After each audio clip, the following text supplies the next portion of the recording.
माणगाव तालुक्यातील इंदापूर येथील 3 दुकानांना मध्यरात्री भीषण आग, पहाटे 4:45 वाजता आगीवर नियंत्रण. माणगाव तालुक्यातील इंदापूर इथं शुक्रवारी मध्यरात्री 1च्या सुमारास एका इमारतीच्या तळमजल्यावर असलेल्या 3 दुकानांना कटलरी, मेडिकल व स्वीट मार्ट यांना अचानक आग लागली. शनिवारी पहाटे 4:45 वाजता या भीषण आगीवर नियंत्रण मिळवण्यात यश आलंय. मध्यरात्र असल्यानं या ठिकाणी कोणी नव्हतं, त्यामुळे सुदैवानं जीवितहानी टळली आहे. मात्र दुकानाचं प्रचंड नुकसान झालंय.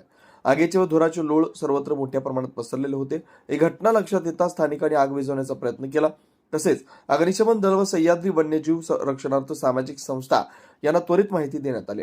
आगीची माहिती मिळताच धाटाव अग्निशमन दल, माणगाव अग्निशमन दल, महाड अग्निशमन दल, महाड MIDC अग्निशमन दल तसंच सह्याद्री वन्यजीव रक्षणार्थ सामाजिक संस्था घटनास्थळी दाखल झाले.